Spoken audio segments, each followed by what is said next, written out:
first novel, and we'll probably have 24, and multiples of 12. So we'll probably have 24, within another 60 days. So when it does hit, I think that it's going to be in multiple languages. The original dream I had, but of course, I'm not Stephen King or Grisham, so it couldn't happen, was to have the book simultaneously in all these languages on the day of publication. But that can only happen when you're already a major brand. Somehow I think that's going to be achieved in an indirect way, already a major brand. Somehow I think that's going to be achieved in an indirect way, and it may be as much as a year from now, but I think that something like that is sort of what the universe wants to see happen. At the same time, nothing is guaranteed. So, I've hired another agent, and I have 8 other agents who work for me, and basically said, except for, really close friends and people I've represented for a long time, I'm really not going to do much agenting for the next year. I'm really 100%, doing radio, finally getting on TV a little bit. And well, yeah, I'm going to actually get to meet Mary for the first time on Monday. I'm going to do her show live. You're on her show twice, right? I'm going to be on her show every single Wednesday, every other Wednesday for the rest of the year. She really loves the book, and she's a big fan. Because I heard you the first time you were I was on going to there, be, I was going to be on today, but because I'm going to be in New York, she thought it would be more fun to do it live. And then, but but so things, like it's happening. I'm a very impatient person to meet it. Come on, 10,000 copies. I mean, we sold that in a day when we were doing the Dummies books. But I'm learning to be a little patient here and let the process happen the way it should. But it is, even if something is sort of like set up so that it's destiny, you still have, and this is, I think, with humanity. I think that it is humanity's destiny to have a positive experience for 2012. I think it is the destiny of humanity to emerge to a higher level of being. But it's not a sure thing. Nothing is ever a sure thing. So you have to show up and you have to do the work. And so my commitment is I'm showing up, and whatever it takes. You have any groups? Let me know. It has to at least pay for itself. But it's really, it's really about showing up and making. I used to wake up when I started the agency every single morning, and I've always had this sort of grandiosity, which is what the psychiatrists found it. Yeah, I was like. Oh, how am I going to save the universe today? Because when I was agenting all these computer books, I really saw that what I was doing was absolutely vital for the well-being of the universe. I mean, I was involved with all these technical authors that were creating this incredible technology. Those were the go-go days. We were selling 2 books a day. I mean, it was just great. So now, I really wake up every morning thinking, okay, what can I do today to promote the 12?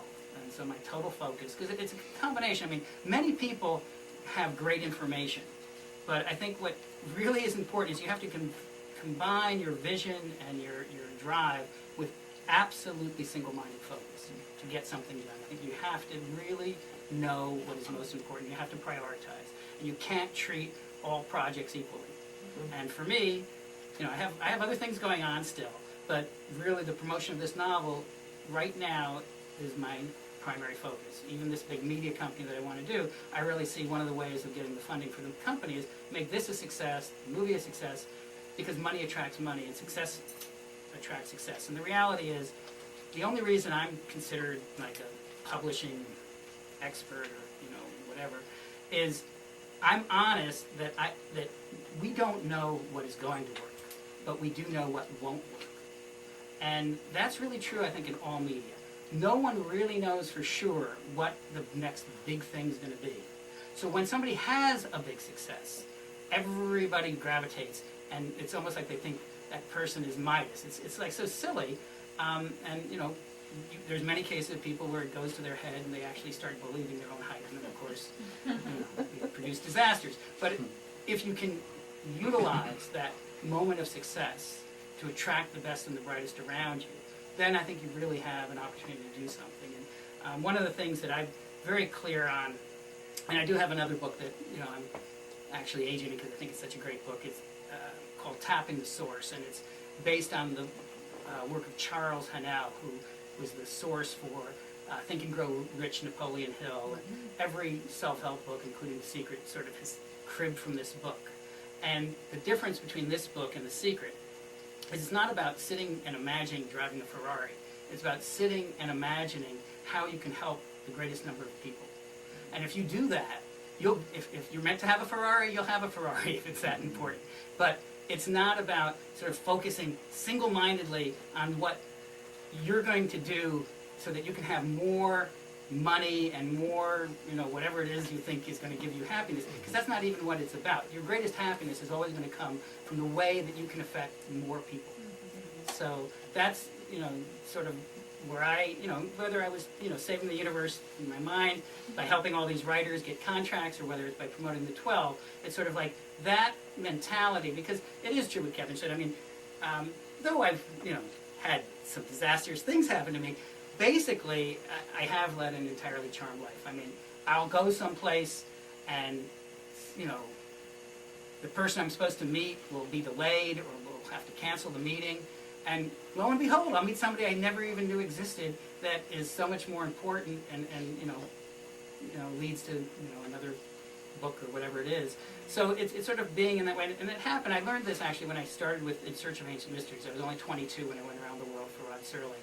And our our guide for that project was Eric von Daniken. And I've met Eric, and, he's cool. But 90% of what he had in his books was make-believe. I mean, we would go these places, and this was real money. This was back in the 70s, and we were spending a fortune to fly all over the world to film these things that were in his books.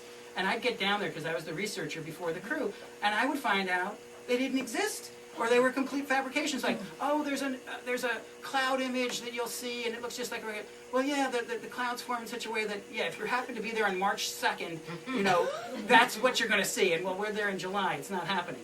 And what I learned, and I remember, because this was before the Blues Brothers, and they popularized it, I really, because it got so ridiculous in terms of none of the things being there, I really looked up in the sky and I said, I'm on a mission from God. Whatever you think we should film, let me know.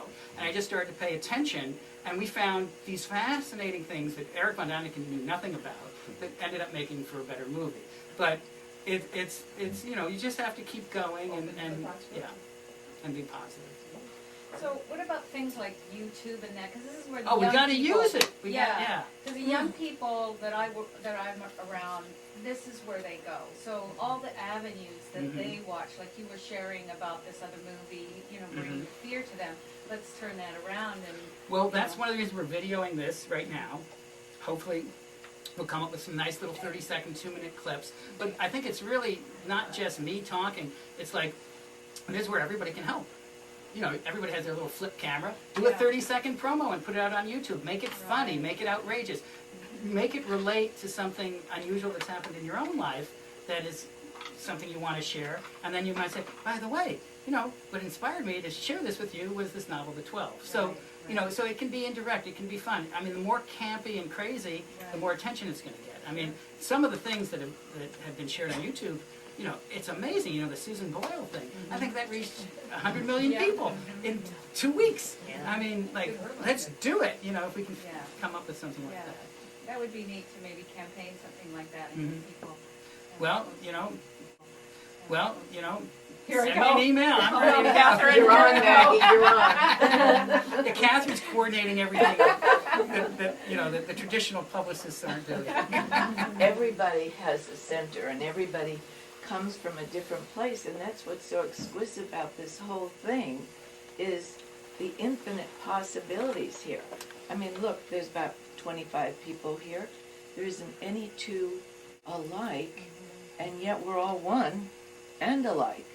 And yet we can all express ourselves in a different way.